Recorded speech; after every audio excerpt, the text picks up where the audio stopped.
Angivele ngihlale udabeni ngoba lo mbuzo engizophendula njengamanje umbuzo olukhuni ngale ndlela, umbuzo osindayo. Lo mbuzo ubuzwe uNkulu, ubuze kuyona le channel kodwa ku-YouTube ethi Izwa 7 ku-YouTube.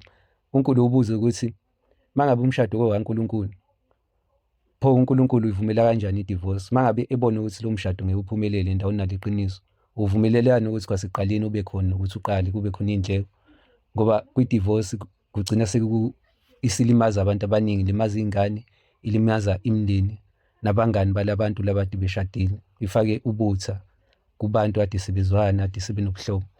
Kuningi nje siyazi nathi, kuningi okwenziwa i-divorce ngoba namaphara amaningi agcwele emgwaqeni, amanye aqhamuka ngenxa yokuhlukana kwabazali.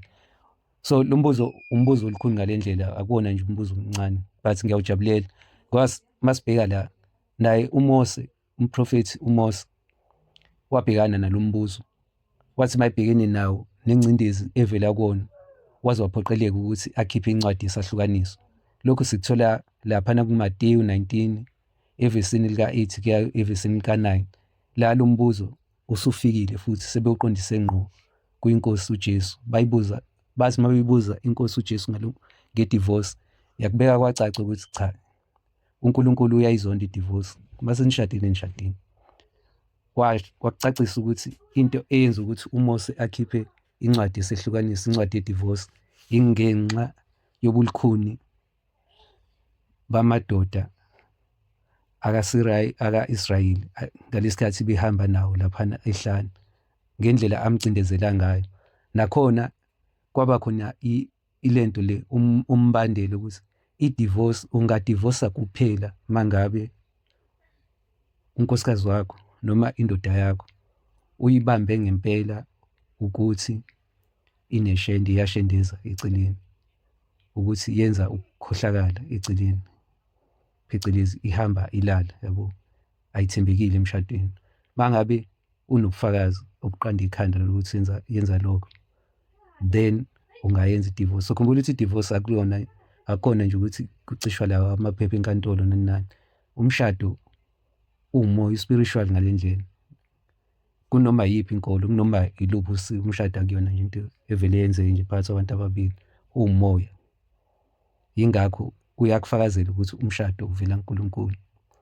So akukhona ukuthi wena nje uzoyitholela ummeli wakho noma uzoya lapha enkantolo uzosho ukuthi sengifake i-divorce. Akunjalo, kuningi okukhona emshadweni. Ngalesikhathi nje nivumelana, lesi sibopho enisuke nisibopho makuthiwa nibophe ifindo lomshado, kusho olukhulu.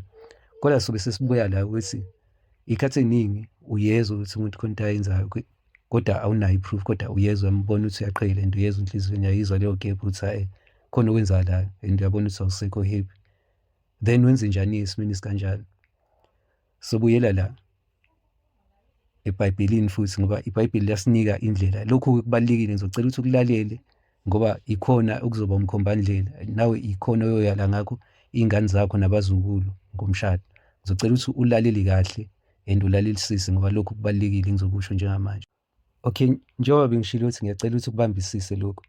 Masiya laphana encwadini kaMateyu, Mateyu 1 evesini lika-18 kuya evesini lika-20, uyathola lapho ukuthi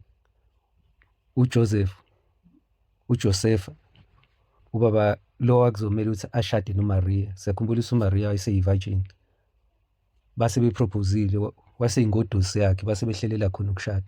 Kodwa ngoba uJosefa wathi mayithola ukuthi uMaria usemithi, engalalanga naye, waphatheka kabuhlungu and then wase yakuplana enhlizweni yakhe ukuthi hayi ngeke ngizomshiya lo. Wathi mayekuplana lokho ukuthi hayi usezomdivorce, then because kwakumhlupha emoyeni, then ingilosi kaNkulunkulu yafika kuJosefa yamchazela ukuthi no, hayi khululeka, ungamdivorce uMaria ngoba lokhu actually kwenzeke ngomoya ongcwele, kwenzeke uNkulunkulu, hayi ngoba kukhona izinto azenzayo emva kwakho, uthembekile kuwena.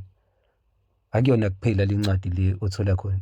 No-Abraham kukhona la aya khona eGibhithe, mabefika lapha ngoba uSara wayemuhle. U-Abraham kwawuyena washaya uvalo ethi amadoda azongibulala for unkosikazi wami muhle kanje.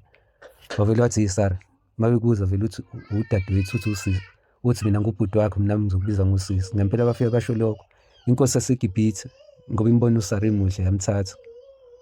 mayimthatha uNkulunkulu wenza sure ukuthi ngoba imthathile ayikwazi ukwenza lutho noSara, yabo. Emva kwalokho yathi nje imthathile uNkulunkulu wafika kuyona ukuthi umenzani unkosikazi womuntu. Mayisasho njalo uNkulunkulu yasiyanothisa ukuthi selokhu imthathile lo muntu yamfaka la esigodlweni, kuyagulwa, izinto ayihambi kahle. Yavuka yahamba yayoxolisa ku-Abraham, yahlawula, yamnika nenkomo, yakucacisa ukuthi ayikazi imthinte, ngempela engakazi imthinte. Nawo u-Abraham lokhu uNkulunkulu wamambulela khona ukuthi akazi amthinte. uNkulunkulu uyakwazi ukuthi akuvezele uma ngabe umuntu wakho eqondile noma egwegwini, uney'ndlela akhuluma ngazo nazo. So but-ke lezo y'ndlela ze-spiritual, kuney'ndlela akhuluma ngazo nathi and uney'ndlela zokuveza into. Alikho iqili la yikhotha emhlane. Uma ngabe nje umuntu eseyisigwegwe, ubuhlakani buyaphela, ngokushesha nje uzobhayiza kuvele yonke lento. But okuseqinisweni nje ukuthi besifuna ukucacisa ukuthi cha, uNkulunkulu uyayizonda i-divorce, kodwa uma ngabe owesifazane engayiphethe kahle, unesiqiniseko salokho, unobufakazi balokho, uyakwazi ukuyithola incwadi yesahlukaniso. Kodwa uma ngabe inaso isiqiniseko, uNkulunkulu uyakwazi ukukuvezela ukuthi kwenzakalani, ukuthi nje ulinde and uzokuvezela ukuthi umuntu wakho kanjani. Ngabe indoda yakho isigwegwe, linda nje, uNkulunkulu uyakuveza lokho.